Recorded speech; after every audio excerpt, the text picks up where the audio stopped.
question. How far would you go to help your kid land the job? Like maybe helping them with the application, physically driving them to the interview. Well, what about sitting in on that interview? And then maybe after they've gotten the job, showing up and lending a hand when they're falling behind on their work? What about coming to their rescue when a customer gets unruly?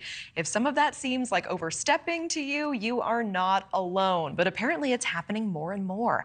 Experts say that employers believe intervention from parents has been on the rise since the pandemic began, leading to more hand-holding for their kids and their teens who are entering the workforce for the first time. So we want to bring in our panel to talk about this. Lifestyle and etiquette expert Elaine Swan, also chief scientist of workplace culture for Culture Partners, Dr. Jessica Kriegel. Thank you both. We'll start with you, Dr. Kriegel. Is this codependence? Is there an age limit for needing your parent to advocate for you?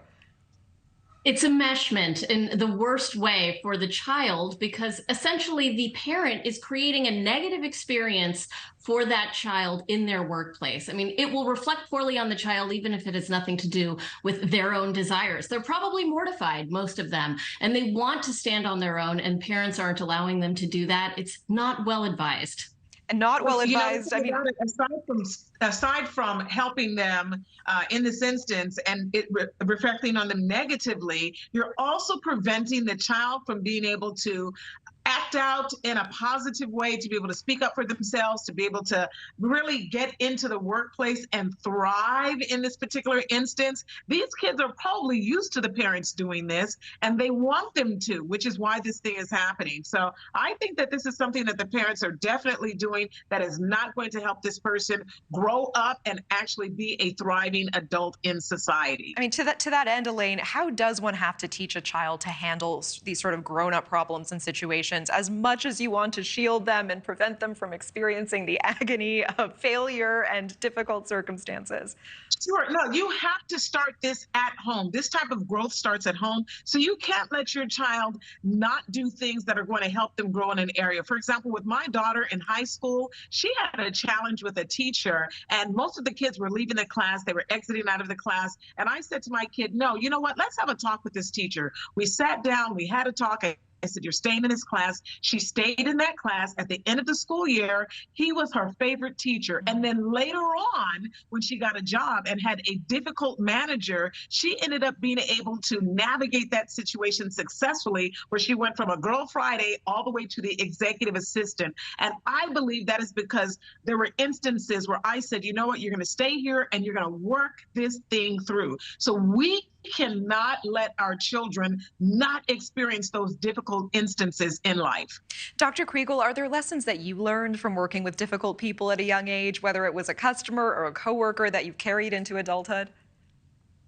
Yeah, I mean, what I learned was resilience. And that is the number one thing that you're going to need as an employee at any organization. We actually did research on the companies that thrive the most are the companies that are able to adapt, who are resilient with changing times, pivoting strategies. And so as an employee, if you have that resilience, you're going to be able to show up as a top performer. Another reason why these parents are not allowing their employees to show up as top performers by enmeshing themselves in this really kind of codependent way. I mean, Elaine, I don't think that they're necessarily codependent. I think what's happening in this instance is the parents, they need to just really get a life of their own and recognize that they are helping to raise this person to be a thriving member of society, but they have to figure out something that they can do for themselves. You know, too often parents live vicariously through their children, and this is not good for the kids, because when they become adults, they're not able to navigate through these situations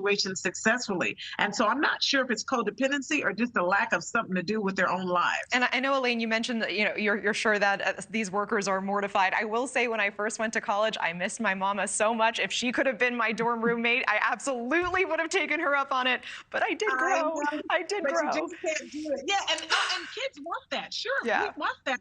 And I would listen. If I could have stayed there in a dorm room with my daughter, I would have. But I knew that would not help her be an adult.